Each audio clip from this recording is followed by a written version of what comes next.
Hola, yo soy Roberto Caballero y el día de hoy les voy a hablar sobre uno de los últimos temas de nuestro curso de cálculo multivariado. Este tema es el de los extremos de una función.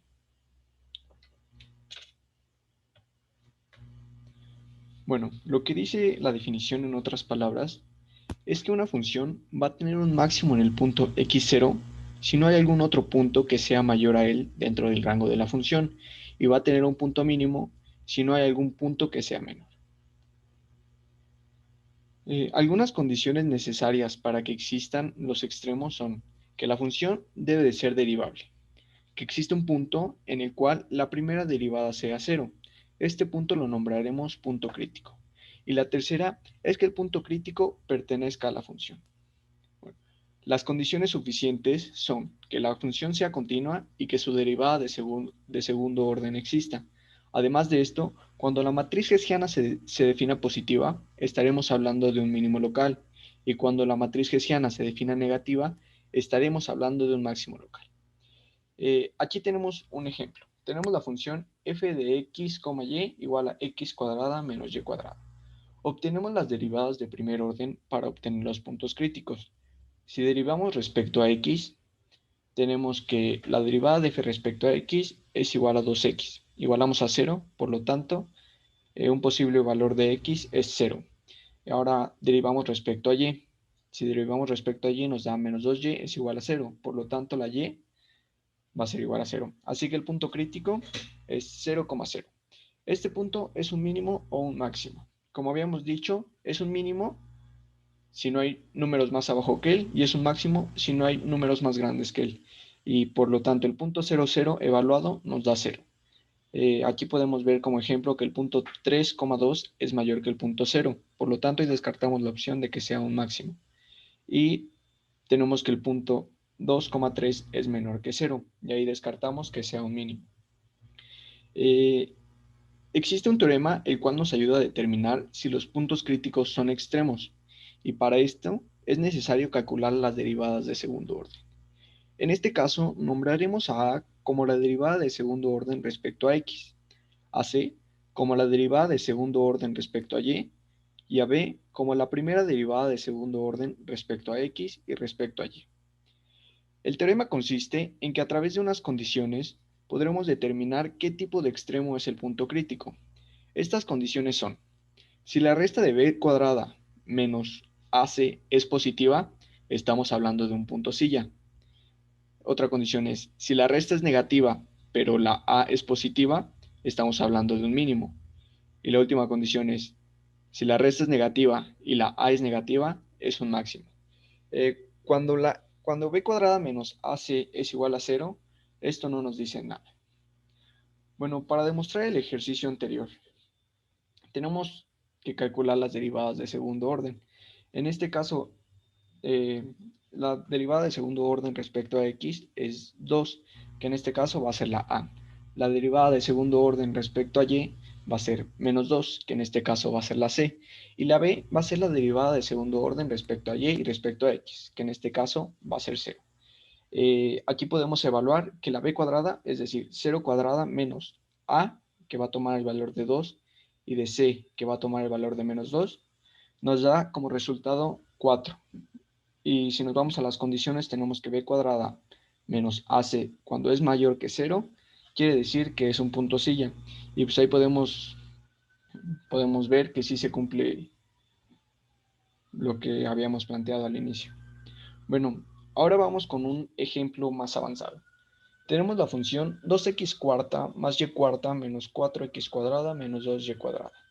Obtenemos las derivadas de primer orden para obtener los puntos críticos. Si la derivada de primer orden respecto a x es 8x cúbica menos 8x. Esto lo podemos factorizar como 8 por x cúbica menos 1. Por lo tanto, los posibles valores de x son 0 y más y menos 1. Si obtenemos la derivada de primer orden respecto a y, tenemos que nos da 4y cúbica menos 4y. Y los puntos críticos es el 0, el 1 y el menos 1. Aquí podemos ver que tenemos tres posibles valores de x y tres posibles valores de y. Por lo tanto, existen 9 puntos críticos, que es el Bueno, ¿qué son estos? No los voy a leer todos. Bueno, para ocupar el criterio de la segunda derivada, debemos, bueno, en este caso, como ya habíamos dicho, la a va a ser la segunda derivada respecto a x, que en este caso va a ser 24x menos 8. La c va a ser la segunda derivada respecto a y, que en este caso va a ser 12y cuadrada menos 4. Y la b es la derivada de segundo orden respecto a x y respecto a y, que en este caso va a ser 0. Esto nos da como resultado que b cuadrada menos ac es 0 menos 24x cuadrada menos 8 por 12y menos 4. Evaluamos cada uno de los puntos críticos. Evaluamos el punto 0, 0, 0, que nos da como resultado algo negativo. Nos vamos a las condiciones. Cuando es algo negativo, puede ser que es un mínimo o que es un máximo. Por lo tanto, nos vamos con el segundo criterio, que es el valor de A. En este caso sería algo negativo. Perdón. Sí, algo negativo, perdón. Y esto quiere decir que es un máximo relativo. Ahora evaluamos el punto 0, 1, menos 1. En este caso tenemos que esa resta es algo positivo y la única condición que es que eso sea algo positivo es el punto silla. Y así evaluamos cada uno de los puntos. En este caso, los verdes indican los puntos silla. Los amarillos indican los puntos máximos, que diga los puntos mínimos. Y el azul es el punto máximo. Bueno, si quieren, nos vamos al GeoGebra para poder verlo bien. Pues aquí, justo como se los decía, tenemos la función que es 2x cuarta más y cuarta menos 4x cuadrada menos 2y cuadrada. El punto máximo teníamos que era el 0,0,0, que es este que está aquí. Los puntos silla, porque no son ni mínimos ni máximos, son estos azules, que es el punto 0,1, menos 1, el punto 0, menos 1, menos 1, el punto 1,0, menos 2 y el punto menos 1,0, menos 2. Y tenemos que los mínimos, en este caso van a ser los amarillos, que es el punto, que es el punto 1,1, menos 3, el punto 1, menos 1, menos 3, el punto menos 1, 1, menos 3, y por último el punto menos 1, menos 1, menos 3. Y bueno, vamos a regresar a la presentación. Y bueno, para el caso de funciones de más de dos variables, podemos hacer uso de la matriz hessiana para determinar los extremos. Pero, pues, ¿qué es la matriz hessiana? La matriz hessiana no es más que la matriz cuadrada de las derivadas dobles. Aquí podemos ver cómo se construye.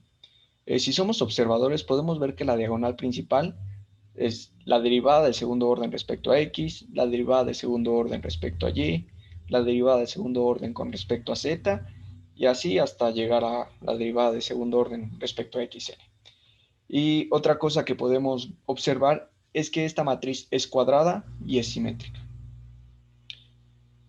La forma en la cual podemos determinar si el punto crítico es un máximo o un mínimo es con los valores propios, los cuales podemos obtener al igualar el determinante de la matriz hessiana menos la matriz identidad por lambda igualándola a 0.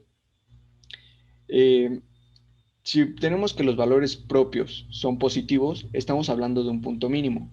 Si tenemos que todos los valores propios son negativos, estamos hablando de un máximo.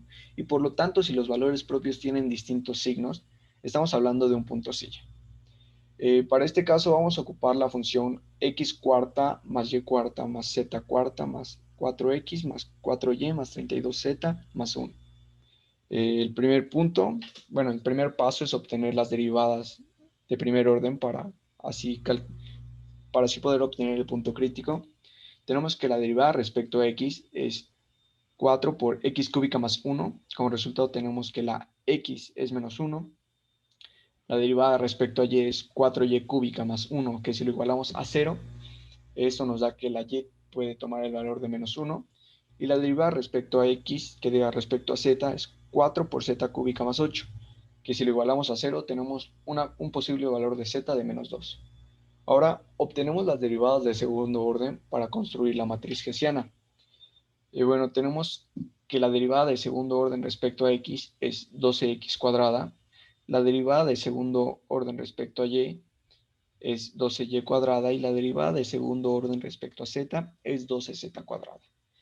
Y bueno, la derivada de segundo orden respecto a y respecto a x es 0, la derivada de segundo orden respecto a z y respecto a y igual es 0 y la derivada de segundo orden respecto a x y respecto a z es 0. Como ya se los había dicho, es una matriz simétrica. Y bueno, ahora sustituimos el punto crítico en la matriz hessiana y a eso le restamos la matriz identidad por lambda para obtener los valores propios. Tenemos como resultado 12 menos lambda al cuadrado. Bueno, el determinante lo igualamos a 0, es 12 menos lambda al cuadrado por 48 menos lambda. Si obtenemos los valores propios, bueno, si desarrollamos eso, tenemos que nos da un polinomio de grado 3 de menos x cúbica más 72 lambda cuadrada menos 1996 lambda más 6912. Eso nos da como posibles valores a la ecuación de 48, 48 y 12. Y como podemos ver, todos los puntos son positivos. Por lo tanto, la función tiene un mínimo en el menos 1, menos 1, menos 2. Y si evaluamos esos puntos en el f de x, nos da 53. Y bueno, ahora nos vamos con los multiplicadores de Lagrange. En otras palabras, lo que dice esta definición es que cuando una función está limitada por otras funciones, sus extremos ya no van a ser los mismos. Ahora sus extremos deben de estar en la intersección de f de x con su restricción. Tal lo podemos ver en la imagen, la cual tenemos un nuevo extremo debido a que la función se delimitó y ese nuevo extremo efectivamente está en la intersección. Y bueno, en este caso pondremos de ejemplo la función f de x, y, z igual a x cuadrada más y cuadrada más z cuadrada, que como bien sabemos por nuestras clases de cálculo, eso es una esfera. Y su restricción es de x cuadrada más y cuadrada entre 4 más z cuadrada entre 9 menos 1, que eso si recordamos nos da un elipsoide. La forma en que podemos obtener la ecuación de Lagrange es sumando la ecuación principal más lambda por cada una de las restricciones. En este caso solo tenemos una restricción, por lo tanto solo vamos a tener una lambda. Esto nos da como resultado que tenemos una ecuación de Lagrange de x cuadrada más y cuadrada más z cuadrada más lambda por x cuadrada más y cuadrada entre 4 más z cuadrada entre 9 menos 1. Ahora obtenemos las derivadas de primer orden de cada una de las variables y las igualamos a 0. En este caso, tenemos que la derivada respecto a x es 2x más 2 lambda x. La derivada respecto a y es 2y más 1 medio de lambda. Bueno, aquí era lambda por y. Y aquí la derivada respecto a z es 2z más 2 novenos, igual, era lambda por z. Por lo tanto, nos da que un posible valor de x es 0, un posible valor de y es 0 y un posible valor de z es 0. Pero esto no se cumple para todas las derivadas. También tenemos que se debe de cumplir con esto. Por lo tanto, lo desintegramos por casos. El caso donde x es 0, y es 0 y z puede tomar el valor de más y menos 3. El caso donde x es más y menos 1, y es 0 y z es 0. Y el caso donde x es 0, y puede tomar el valor de más y menos 2 y la z es 0.